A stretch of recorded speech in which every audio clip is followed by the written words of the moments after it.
हमारे इस YouTube channel के सेगमेंट फास्ट न्यूज में आप तमाम का इस्तकबाल है। इस वीडियो में आप देख सकते हैं कम मिनटों में बहुत ज्यादा खबरें। तो आइए शुरू करते हैं वीडियो को और देखते हैं आज की ताजा तरीन खबरें। जिले वारंगल में कार लारी से टकरा गई, 3 हलाक 6 जख्मी। जिले वारंगल में आज एक खौफनाक सड़क हादसा पेश आया जिसमें 3 अफराद की मौके पर ही मौत हो गई। यह हादसा वर्धानपेट के मुजाफात में उस वक्त पेश आया जब ठहरी हुई लारी को कार ने टक्कर दे दी। इस हादसे में 3 अफराद हलाक और दिगर 6 जख्मी हो गए। मरने वालों की शनाख्त कृष्णा रेड्डी, वरलक्ष्मी और वेंकट साई रेड्डी के तौर पर की गई है। यह हादसा उस वक्त पेश आया जब कार सवार रियासत आंध्र प्रदेश से वारंगल आ रहे थे। पुलिस ने मुकाम वाक़े पर पहुंचकर लाशों को पोस्टमार्टम के लिए मुर्दाखाना मुंतकिल कर दिया और जख्मियों को इलाज के लिए हॉस्पिटल मुंतकिल कर दिया गया। 2 दिनों में इमाम और मौज़्ज़िनों की रकम जारी होने का है इम्कान। मंगुड़ के ज़िमनी इंतखाब की वजह से हुई है देर, महकमा फाइनेंस ने दी है दलील। आइम्मा और मौज़्ज़िनीन को हुकूमत की जानिब से फराहम किए जाने वाले 2 महीने के इजाज़े की रकम वक्फ बोर्ड की जानिब से जारी करने के बावजूद ट्रेजरी डिपार्टमेंट की जानिब से 10 दिन से इमाम और मौज़्ज़िनों के खातों में मुंतकिल नहीं की गई। साबिक़ में वक्फ बोर्ड की जानिब से ग्रांट एंड एड का बजट तकरीबन 10,000 आइम्मा और मौज़्ज़िनीन को जारी किया तो 2 दिन में इन तमाम अफराद के खातों में रकम मुंतकिल हो जाती थी, लेकिन अब 10 दिन से रकम मुंतकिल नहीं की गई, जिससे कई अंदेशे पैदा हो रहे हैं। वक्फ बोर्ड के ज़राए ने बताया कि इंचार्ज CEO और बोर्ड में तालमेल की कमी है, जिसकी वजह से कई अहम मसाइल दरपेश हैं। यह मसला भी एक से ज्यादा मरतबा जिम्मेदारों के इल्म में लाया गया है। दूसरी जानिब फाइनेंस डिपार्टमेंट के जराये से मालूम हुआ है कि रकम की मुंतकिली में देर मंगुड़ का ज़िमनी इंतखाब था। ज़ाब्ता अखलाक नाफिज था, इसलिए वक्फ बोर्ड की जानिब से रकम जारी करने के बावजूद इसको रोक दिया गया था। 1 या 2 दिन में रकम इमाम और मौज़्ज़िनों के बैंक अकाउंट्स में मुंतकिल कर दी जाएगी। वक्फ बोर्ड की जानिब से 5 महीने के बकाया जात है, जिसमें से 2 महीने की रकम जारी की गई है। मंगुड़ नतीजे के बाद रेवंत रेड्डी की मुश्किलात में इजाफा। मंगुड़ असेंबली हल्के के ज़िमनी चुनाव में कांग्रेस के नाक़िस मुजाहिरे से सदर प्रदेश कांग्रेस रेवंत रेड्डी की मुश्किलात में इजाफा हो सकता है। इंतखाबी मुहिम के दौरान तेलंगाना में राहुल गांधी की भारत जोड़ो यात्रा के बावजूद कांग्रेस उम्मीदवार पी श्रावंती की जमानत नहीं बच सकी। रेवंत रेड्डी जो प्रदेश कांग्रेस की सदारत की जिम्मेदारी संभालने के बाद से नाराज कायदीन की तनकीदों का सामना कर रहे हैं। मंगुड़ के इंतखाबी मुहिम के दौरान राहुल गांधी की भारत जोड़ो यात्रा के सिलसिले में मानिकम टैगोर, जयराम रमेश, KC वेणुगोपाल और दिग्विजय सिंह जैसे सीनियर कायदीन तेलंगाना में मौजूद रहे और रेवंत रेड्डी ने उन्हें इंतखाबी मुहिम की तफसीलात वाकिफ कराया। नतीजे के ऐलान के बाद मुखालिफ रेवंत रेड्डी ग्रुप दोबारा सरगर्म हो चुका है। बताया जाता है कि रेवंत रेड्डी के अंदाज़े कारकर्दगी के बारे में आला कमान से शिकायत की जाएगी। गोशा महल से बीजेपी और कांग्रेस के कई कारकुनान TRS में हुए शामिल। हैदराबाद के हल्का असेंबली गोशा महल काफी पिछड़ा हल्का है, वहां पर किसी किस्म की तरक्की नहीं हो रही है, जिसकी अहम वजह गोशा महल हल्के के रुकन असेंबली है। इन ख्यालात का इजहार रियासती वज़ीर दाखिला मोहम्मद महमूद अली ने अपनी सरकारी क़यामगाह वाक़ बंजारा हिल्स में पार्टी शमूलियत तकरीब में किया। TRS कायद मोहम्मद अकील की क़यादत में बीजेपी के 40 और कांग्रेस के 30 कारकुनान ने पीर के दिन वज़ीर दाखिला मोहम्मद महमूद अली की सरकारी रिहाइशगाह पर TRS पार्टी में शमूलियत इख्तियार कर ली है। वज़ीर मौसूफ ने तमाम पार्टी कारकुनों को पार्टी खड़वा पहनाकर पार्टी में शामिल किया है। इस मौके पर उन्होंने कहा कि गोशा महल हल्के में TRS पार्टी के रुकन असेंबली नहीं है, जिसकी वजह से वहां पर कोई तरक्की नहीं हुई है। उन्होंने आगे कहा कि आने वाले इंतखाबात में गोशा महल हल्का असेंबली में TRS का नुमाइंदा कामयाबी हासिल करेगा।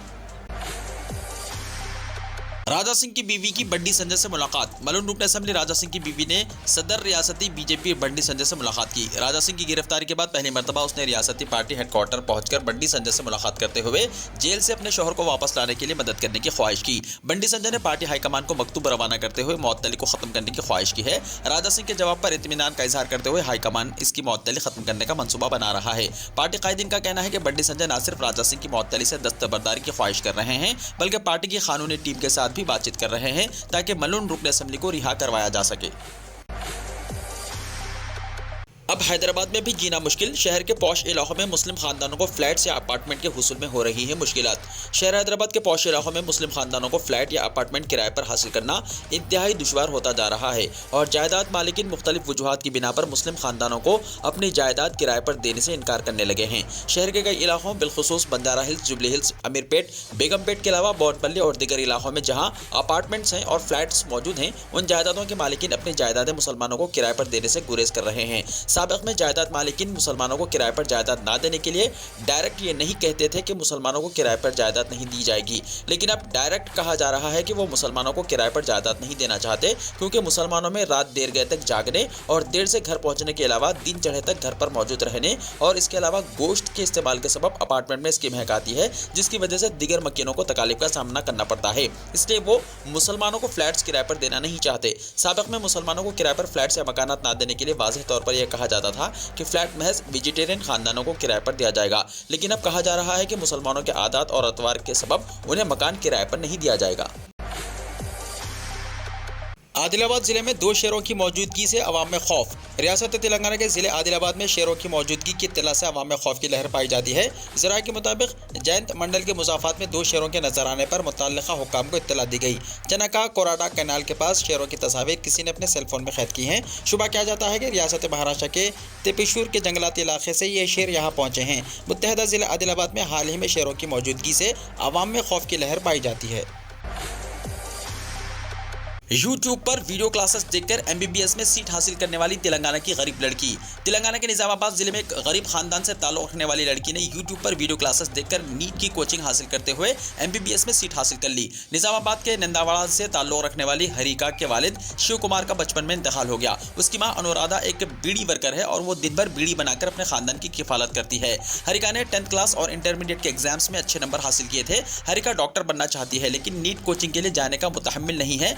रोजाना YouTube पर वीडियो क्लासेस देखती और इम्तिहान की तैयारी करती थी। इस साल मुनक्किदा नीट इम्तिहान में ऑल इंडिया 40,000 रैंक और रियासती सतह पर 700 रैंक हासिल किया। हरिका ने MBBS की सीट तो हासिल कर ली लेकिन वो हॉस्टल और किताबों की फीस की अदायगी के मामले में परेशान है। वो हत्या करने वालों से इल्तिजा कर रही है कि वो उसे MBBS की तालीम हासिल करने के लिए माली मदद फराहम करें।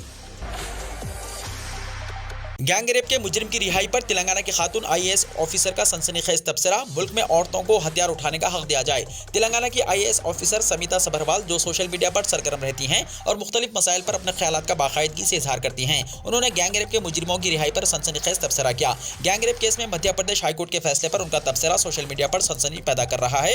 ट्विटर पर उनके तबसरों को खवातीन की जानिब से जबरदस्त पजीराई मिल रही है।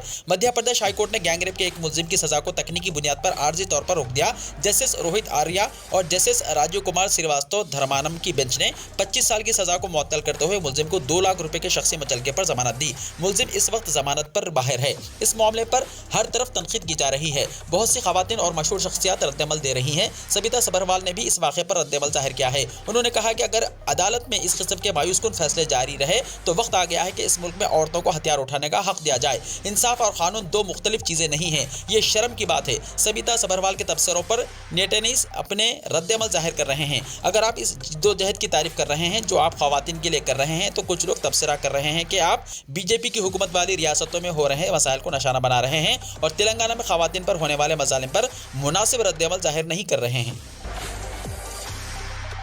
अडवाणी की 95वीं सालगिरह पर सदर तेलुगु देशम चंद्रबाबू नायडू ने दी मुबारकबाद। बीजेपी के सीनियर लीडर LK अडवाणी की आज 95वीं सालगिरह है। इस मौके पर तेलुगु देशम के कौमी सदर और आंध्र प्रदेश के साबिक chief minister N Chandrababu Naidu ने LK अडवाणी को उनकी सालगिरह पर मुबारकबाद पेश की है। अपने ट्वीट में उन्होंने बीजेपी के लीडर को सालगिरह की गर्मजोशाना मुबारकबाद पेश की और उनकी बेहतर सेहत के साथ साथ तवील उम्री के लिए नेक तमन्नाओं का इजहार किया। वज़ीर-ए-आज़म नरेंद्र मोदी और बीजेपी के कई शख्सियात ने भी अडवाणी को सालगिरह की मुबारकबाद दी। भारत जोड़ो यात्रा। नांदेड़ के गुरुद्वारे पहुंचने पर राहुल गांधी ने कहा, यात्रा को कोई ताकत नहीं रोक सकती। इंडियन नेशनल कांग्रेस की भारत जोड़ो यात्रा गुज़िश्ता रोज तेलंगाना से महाराष्ट्र में दाखिल हो गई। पार्टी लीडर राहुल गांधी ने मंगल को यात्रा शुरू करने से पहले गुरुद्वारा पहुंचे। राहुल गांधी गुरु नानक जयंती के मौके पर नांदेड़ जिले में वाक़े गुरुद्वारा यादगार बाबा जोरावर सिंह फतेह सिंह जी पहुंचे, जहां उन्होंने हम आहंगी और मसावत के लिए दुआ मांगी। आपको बता दें कि राहुल गांधी पीर को तेलंगाना से महाराष्ट्र पहुंचे थे। यहां पहुंचने के कुछ देर बाद वो गुरुद्वारा पहुंच गए। पार्टी की तरफ से दी गई मालूमात के मुताबिक मंगल को गुरुद्वारे से भारत जोड़ो यात्रा शुरू हुई। ख्याल रहे कि राहुल गांधी पीर के रोज मशाल लेकर महाराष्ट्र की सरहद में दाखिल हुए। उन्होंने कहा कि अगले 15 दिन महाराष्ट्र में क़याम के दौरान वो रियासत के लोगों से मिलेंगे और उनके दुख दर्द सुनेंगे। उन्होंने कहा कि कोई ताकत उनकी 61 दिन पुरानी यात्रा को नहीं रोक सकती। अडवाणी जी का मुल्क की तरक्की में अनमोल हिस्सा नरेंद्र मोदी ने कहा। भारतीय जनता पार्टी के सीनियर लीडर LK अडवाणी मंगल को 95 बरस के हो गए हैं। इस मौके पर वज़ीर-ए-आज़म नरेंद्र मोदी उन्हें सालगिरह की मुबारकबाद देने उनके घर पहुंचे। इसके अलावा वज़ीर दिफा राजनाथ सिंह ने भी उनकी रिहाइशगाह पहुंचकर उन्हें मुबारकबाद दी है। दोनों लीडरों की मिस्टर अडवाणी से मुलाकात की कुछ तस्वीरें और वीडियोज भी मंजर-ए-आम पर आई हैं। वीडियो में वाज़ेह तौर पर देखा जा सकता है कि वज़ीर-ए-आज़म नरेंद्र मोदी पुरजोश अंदाज में सीनियर BJP लीडर अडवाणी को मुबारकबाद देते हुए नजर आ रहे हैं।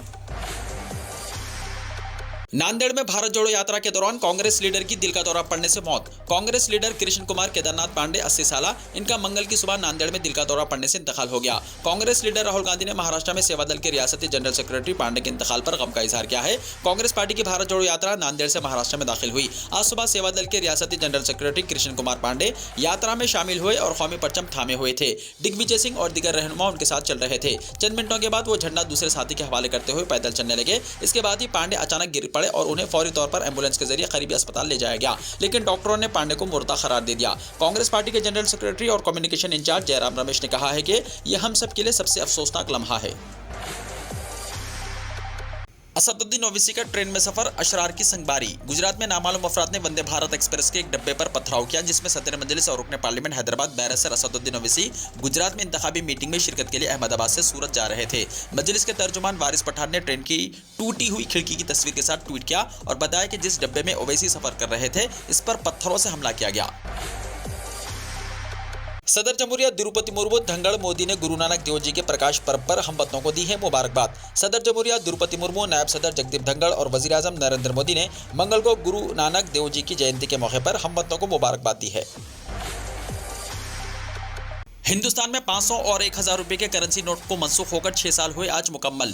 हिंदुस्तान में 500 और 1000 रुपए की बड़ी करेंसी नोट मनसूख होकर आज 6 साल मुकम्मल हो गए हैं। आज ही के दिन 8 नवंबर साल 2016 को नरेंद्र मोदी हुकूमत ने अचानक बड़े करेंसी नोट को मनसूख करने का ऐलान किया था। हुकूमत का दावा है कि इसने मईशत को ज्यादा से ज्यादा मुस्तहकम बनाने में मदद की है, जबकि अपोजिशन का कहना है कि वो काले धन को रोकने और नकद पर इन्हिसार कम करने में नाकाम रही है। 6 साल पहले 8 नवंबर को वजीर आजम नरेंद्र मोदी ने 1000 और 500 रुपए के पुराने नोटों को खत्म करने का ऐलान किया था और इस बेमिसाल फैसले का एक अहम मकसद डिजिटल अदायगियों को फरोग देना और काले धन को रोकने के अलावा दहशतगर्दी की फंडिंग को खत्म करना था। रिजर्व बैंक के एदाद-ओ-शुमार के मुताबिक अवाम के पास करेंसी 21 अक्टूबर को 30.88 लाख करोड़ रुपए की नई बुलंद तरीन सतह पर पहुंच गई है, जिससे यह जाहिर होता है कि नोटबंदी के इक़दाम के 6 साल बाद भी नकदी का इस्तेमाल काफी है। 24 घंटों में डेंगू से 4 लोगों की हुई मौत। मगरबी बंगाल में डेंगू का कहर अब जानलेवा वबा की शक्ल इख्तियार कर चुका है। हुकूमत, महकमा सेहत और कोलकाता म्युनिसिपल कॉर्पोरेशन जानलेवा डेंगू पर काबू पाने में पूरी तरह से नाकाम साबित हो चुकी है। डेंगू एक नया खतरा बन गया है। मच्छरों से फैलने वाली इस बीमारी की वजह से बंगाल में रोजाना कम अज कम 1 शख्स की मौत होती है। ताहम 24 घंटों के एदाद-ओ-शुमार कदर तशवीशनाक हैं। महकमा सेहत के एदाद-ओ-शुमार के मुताबिक गुज़िश्ता 24 घंटों के दौरान डेंगू से 3 अफराद की मौत हो गई। सबकी उम्र 30 से 40 के दरमियान थी। छौला इज्तिमाई इस्मत दरी, जीने की ख्वाहिश खत्म हो गई। मुलजिमीन की रिहाई से मुतासिरीन के वालिदैन सदमे में। दिल्ली के छौला इलाके में साल 2012 में हुए इज्तिमाई इस्मत दरी मामले में सभी 3 मुलजिमीन के बरी होने पर लोगों में नाराजगी है। मुलजिमीन के बरी होने के बाद मुतासिरा के वालिदैन सदमे में हैं। उन्होंने अफसरदा लहजे में कहा है कि हम न सिर्फ जंग हार गए हैं, बल्कि हमारी जीने की ख्वाहिश भी खत्म हो गई है। मुतासिरा की माँ का कहना है कि 11 साल बाद भी ये रिहा करने का फैसला आया है। हम हार गए, हम जंग हार गए। मैं उम्मीद के साथ जी रही थी, मेरी जीने की ख्वाहिश खत्म हो गई है। मुतासिरा के वालिद ने तो यहाँ तक कह दिया है कि सुप्रीम कोर्ट के इस फैसले से अदालत पर उनका एतबार उठ गया है। वाज़ेह है कि गुज़िश्ता दिनों दिल्ली के छौला इज्तिमाई इस्मत दरी मामले में सुप्रीम कोर्ट ने हैरान करने वाला फैसला सुनाया था। अदालत ने साल 2012 के इज्तिमाई इस्मत दरी वाक़े के 3 कसूरवारों को बरी करने का हुक्म दिया था। हालांकि इससे पहले दिल्ली हाई कोर्ट ने 3 कसूरवारों को जानवर तक करार देते हुए फांसी की सजा सुनाई थी। Chief justice U Lalit, justice S Ravindra Bhatt और जस्टिस बेला त्रिवेदी की बेंच ने कसूरवारों को बरी करने का हुक्म दिया है। दरअसल 9 फरवरी 2012 को दिल्ली की छौला इलाके से उत्तराखंड की 19 साल की लड़की का अगवा कर लिया गया था। इसकी जली हुई लाश 14 फरवरी को हरियाणा के रेवाड़ी के एक खेत में मिली थी। इस मामले में 3 मुलजिमीन रवि, राहुल और विनोद पकड़े गए थे, जिन्हें साल 2014 में ज़ेली अदालत ने कसूरवार पाते हुए फांसी की सजा सुनाई थी। इस मामले में दिल्ली हाई कोर्ट ने भी फांसी की सजा को बरकरार रखा था, लेकिन बाद में सुप्रीम कोर्ट ने इनको बरी कर दिया। फ्रांस के मॉडल मेरिन एलहेमर ने इस्लाम कबूल कर लिया। फ्रांसीसी रियलिटी टीवी स्टार और मॉडल मेरिन एलहेमर ने इस्लाम कबूल करने का ऐलान करते हुए इंतहाई इत्मीनान का इजहार किया। बताया जाता है कि मेरिन ने कई महीने कबल इस्लाम कबूल कर लिया था और चाहशंबा 2 नवंबर को इसका इंकशाफ किया। मेरिन एलहेमर ने इस्लाम कबूल करने के बाद पहली मरतबा उम्रा भी अदा किया। बताया जाता है कि खाना काबा के करीब हिजाब पहनकर मेरिन एलहेमर ने इंस्टाग्राम पर अपनी तस्वीर शेयर की हैं और साथ ही मस्जिद में शहादत के तलफ़्फ़ुज़ से मुताल्लिक़ एक वीडियो भी शेयर की है। वक्त पर तनख्वाह अदा न करना कानून की खिलाफ वर्जी, आजरीन को हुकूमत सऊदी अरब ने दी है वार्निंग। सऊदी अरब में तनख्वाह का वक्त पर ना मिलना खारजी बाशिंदों का आम और सबसे बड़ा मसला है। इस सिलसिले में हुकूमत ने आजरीन को फिर एक मरतबा वार्निंग जारी की है। सऊदी वज़ारत अफरादी क़ुव्वत और समाजी बहबूद ने कहा है कि मुक़र्ररा वक्त पर तनख्वाह अदा न करना कानून मेहनत यानी लेबर लॉ की खिलाफ वर्जी है। आजिल वेबसाइट के मुताबिक वज़ारत अफरादी क़ुव्वत ने ट्विटर पर एक वजाहत में कहा कि तनख्वाह देने में ताख़िर खिलाफ कानून है। मुतासरा मुलाजिम इसकी शिकायत वज़ारत अफरादी क़ुव्वत और समाजी बहबूद की ऐप के जरिए कर सकता है। वज़ारत अफरादी क़ुव्वत ने सरकारी वेबसाइट पर एक मुलाजिम की जानिब से इस्तिफ्तार के जवाब में महकमे ने यह वजाहत जारी की है। अक़वाम मुत्तहिदा ने बच्चों के जिनसी इस्तेहसाल की रोकथाम का आलमी दिन नामजद किया। अक़वाम मुत्तहिदा की जनरल असम्बली ने बच्चों के जिनसी इस्तेहसाल, बदसलूकी और तशद्दुद की रोकथाम और इलाज के लिए हर साल 18 नवंबर को आलमी दिन के तौर पर मनाने की करारदाद मंजूर की है। करारदाद तमाम रुकन ममालिक, अक़वाम मुत्तहिदा के निज़ाम की मुतल्लिक़ा तंजीमों और दिगर बैनुल-अक़वामी तंजीमों, आलमी लीडरों, मजहबी अदाकारों, सिविल सोसाइटी और दिगर मुतल्लिक़ा स्टेक होल्डर्स को हर साल इस आलमी दिन को इस अंदाज में मनाने की दावत देती है जिसे वो उसके लिए सबसे मुनासिब समझते हैं। वीडियो को लाइक शेयर कीजिए और हमारे इस YouTube चैनल को सब्सक्राइब करते हुए इसके बेल आइकॉन को भी प्रेस कर लीजिए ताकि ऐसी ही ताज़ा तरीन खबरों का नोटिफिकेशन सबसे पहले आपको मिलता रहे।